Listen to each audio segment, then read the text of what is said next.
I will have kind of an interesting situation on my hands from December to early March. For those of you in the U.S., I hope you had an incredible Thanksgiving this week. And on our side, we had a great Thanksgiving. We had a lot of friends and family out, and it was incredible turkey. The turkeys that we processed last week were so juicy because of the brining process that we did. You can go back and watch those videos if you're curious about what Holly and I did to brine those turkeys and get them ready. But the turkeys were out of sight for Thanksgiving, and Thanksgiving went incredible for us. It's been a busy week for me between stuff at my work and Thanksgiving. And it's today, as I film this, it's Friday, and today's been the only day I have to do anything homestead related. So I figured I'd bust out the camera and take you guys along. I actually have some interesting news on the work front that I'll share a little bit later on. But before I do, I want to get some work done. This whole area out here, it's covered in charcoal. I'm not going to go into the whole deep bedding system we have planned for future pigs here. But long story short, there's charcoal down. There's a layer of ash and charcoal that we put down from stuff we've burned. And now we're going to put a layer of sticks and branches and fallen logs on top of that. We've got all of that stuff, mostly from stuff that we've felled or brush we've cleared in the back here. I just need to get it on the ground here. And I'm probably, let me get the camera here. I'm probably just going to fill up this area first. I haven't decided whether I want to fill up this area yet. There's some logs I was splitting here. Or if I want to save this for things like where I have their food, where I have their water. I still haven't decided exactly what I'm going to do with this area that's not directly underneath the lean-to here. I'll have plenty of wood to include here if I decide to. But for now, I'm going to focus all of my efforts on getting the wood down in this area. I'd like to have this done in the next 2 videos, just have it down. And from there, I put mulch on top of it. I treat that mulch with the indigenous microorganisms. We'll get into that later. And on top of that mulch, I'll put straw, and they'll be ready for piglets. So today, I'm going to go down here. I'm going to collect one of those fallen trees down there in this whole area that I cleared. It was just woods 2 weeks ago, and now it's cleared out. I'm going to collect one of those fallen trees. I'm going to collect this big pile of brush right here. I'm going to transfer it over there. I got my chainsaw. I've got a hardy spirit in this cold weather, and I'm ready to go. Let's go.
So my tripod for my camera broke while I was down there cutting trees.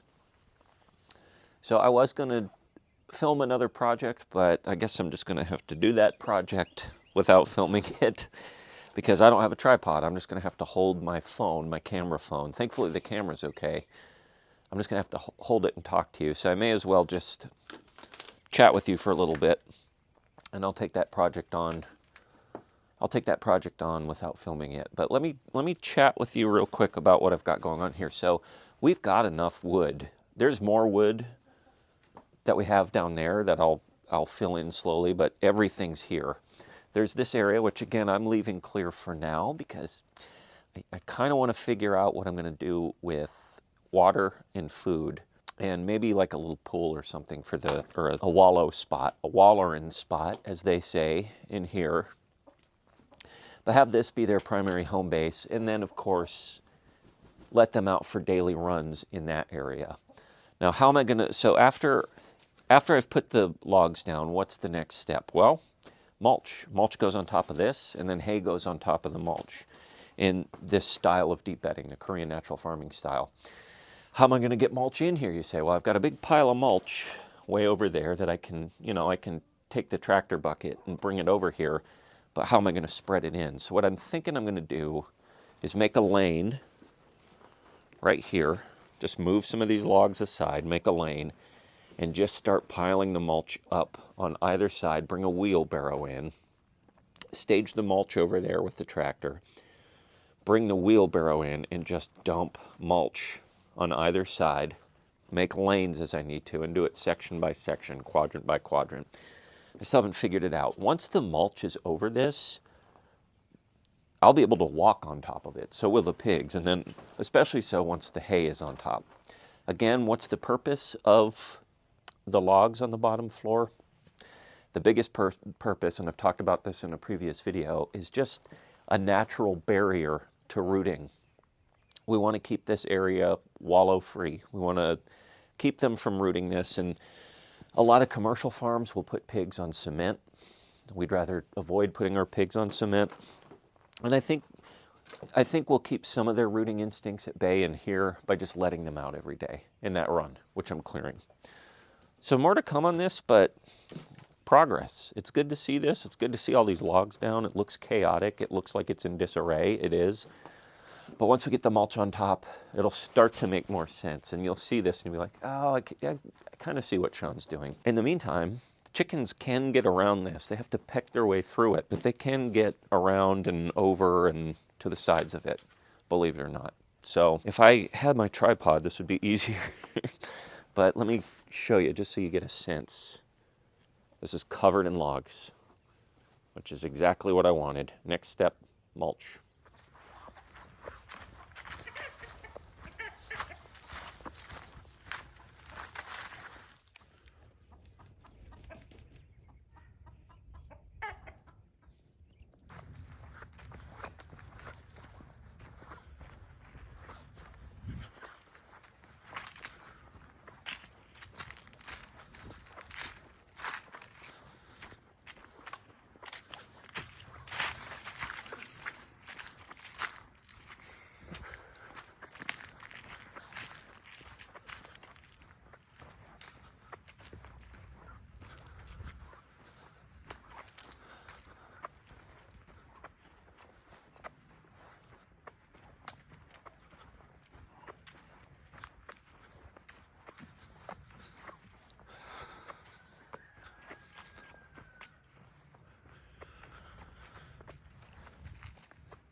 We've got a nice little trail system in our back acreage, our backwoods, that I don't think I ever take you guys back here.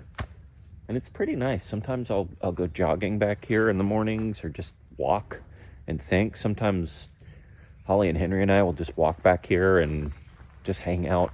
It's a really nice secluded little area. There's this kind of this mini pine forest back here that I think Dad and I may take Captain Crunch one of these days and carve out a path. It's really thick right now, but it's really pretty too. Why don't I walk back here a little ways and show you just some really nice pines. I'm not sure what type of pine, but they're not cedar. We've got so many cedars on this property, so this little corner of the property, I'd say it's maybe 2 acres or so, is just this little pine forest, and there's some trails that go through it. One of the things I wanted to talk about real quick, a lot of folks are curious because I had mentioned a few videos ago that my contract's running out of my current job. And my contract is running out. However, it's re-upping again, but in March. So I work part-time at my current job. It's a work-from-home job, which is ideal because I can do stuff on the homestead. I can hang out with Henry on the hours that I'm not working. It's perfect for that. And it was a good situation. It paid our bills, but it's running out. So at the beginning of December 5th is my last day on my current contract. It's ending for 3 months. So I won't have any work for 3 months. It'll essentially be a type of furlough. And then in the beginning of March, the first week of March, it picks back up again. So what am I going to do with that time? I've thought there's a lot of different things I can do. I really want to finish the pig run. There's some homestead projects that'll be ideal for the cold weather that I can knock out, do some more clearing. But I may take on some other part-time work, some other part-time gigs, just to get some income coming in during those 3 months. Either way, we know that the job's coming back, which is good. But I will have kind of an interesting situation on my hands from December to early March. I will figure out what I'm going to do, but I think, again, in terms of this channel and the homestead stuff, the big priority is knocking out that pig run. I think once that's ready, we'll be able to get pigs. Probably post-March, after I start the job, we'll start looking for pigs. The pigs that I'm very interested in are Idaho pasture pigs. I'm not going to go into too deep of a dive on why I want Idaho pasture pigs. I will once we get closer to making the decision and actually getting out there looking for piglets. All that to say, if you or anyone you know are aware of where I can get some Idaho pasture pig piglets, hit me up at themodernyeoman@gmail.com. I'll put the email address here on the screen. Let me know, because I'd be interested. I don't want to drive too far to pick up piglets. I don't want to do an overnight trip to pick up piglets. But if it's a long drive and I have to wake up at 3 a.m. and drive a long way and then drive back to get Idaho pasture piglets, I would consider it. So again, if you or somebody you know is in the business of selling those types of piglets, let me know. themodernyeoman@gmail.com. In the meantime, I will still keep busy for those 3 months that I'm not working when I'm on my furlough.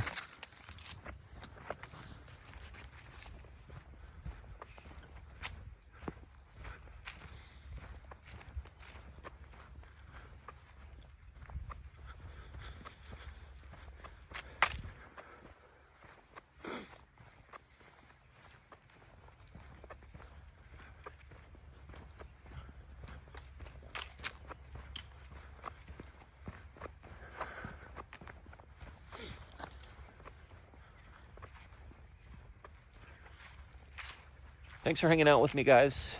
Sorry I had to cut the video short due to loss of a tripod.